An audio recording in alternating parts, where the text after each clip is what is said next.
Hai, Assalamualaikum dan salam sejahtera kepada semua.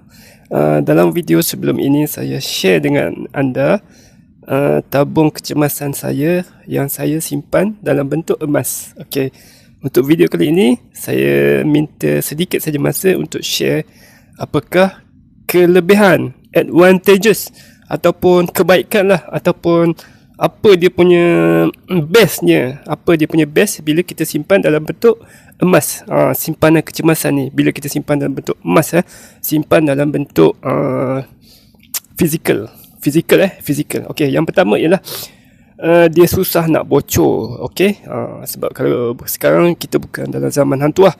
Kalau saya bawa emas tu pergi Tesco ke, pergi IOI ke, kedai tak terima kedai tak terima, jadi susah bocor lah. Jadi susah nak terpakai ke, nak apa-apa. Jadi emas tu saya hanya akan pakai bila betul-betul memerlukan sahaja. Okey, dia sesuai lah macam kita nak simpan untuk bayar road tax setahun sekali kan. Okey, dah sampai masa pergi lah pajak emas. Okey, jadi dia menghalang emas tu daripada duit kita tu daripada bocor. Kena faham emas tu duit. Emas adalah duit. Sebab kita memang zaman dahulu emas adalah duit. Zaman sekarang kita pakai kertas. Okey, yang itu yang pertama. Yang kedua ialah dia adalah aset lah. Dia sejenis aset, sama macam rumah, sama macam tanah. Okey, cuma aset ni, emas ni aset yang nimble, mudah alih.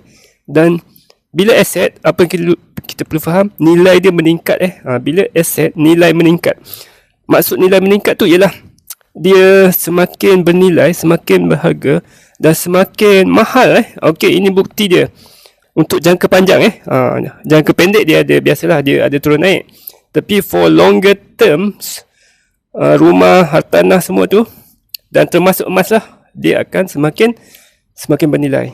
Okey, itu yang kedua. Yang ketiga ialah bila kita simpan buat koleksi macam ni, macam saya ada 5 kan, dia akan datang satu perasaan macam nak tambah lagi lah, takkan 5 je kan. Sebab kita ada buku collection, jadi kita dari semasa ke semasa kita akan semangat nak tambah lagi. So daripada 5 dia akan jadi tambah lagi satu, 6 6, 7, 8, 9, 10. Dia timbul semangat tu, perasaan spirit tu apa, semangat nak tambah lagi tu akan datang dengan sendiri. Okey, itu yang ketiga. Yang keempat ialah kita akan mula faham ekonomi. Sebab apa? Kebanyakan orang-orang yang simpan emas ni, dia akan selalu tengok harga. Jadi secara tak langsung bila dia tengok harga emas tu, dia akan follow ekonomi tau.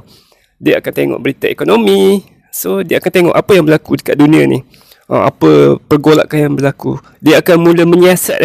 Dia tertanya-tanya, kenapa harga emas sekejap naik, sekejap turun? Kenapa? Apa kaitan dia dengan harga minyak ke apa semua? Dia akan mula mengkaji. Dan dia akan mula sedikit demi sedikit dia akan cari ilmu dan memahami ekonomi. Okey.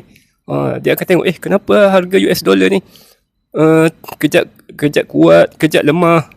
Lepas tu didagangkan compare dengan yen. Kenapa dia compare dengan yen? Kenapa asyik semua nak dibanding dengan US? Kenapa tak dibanding dengan Thailand ke contoh? Kenapa? Jadi akan timbul persoalan. Jadi curiosity tu akan membuatkan mereka menggali ilmu. Okey. Jadi kefahaman ekonomi akan meningkat secara natural.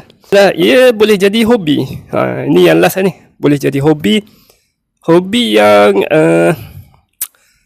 seronok.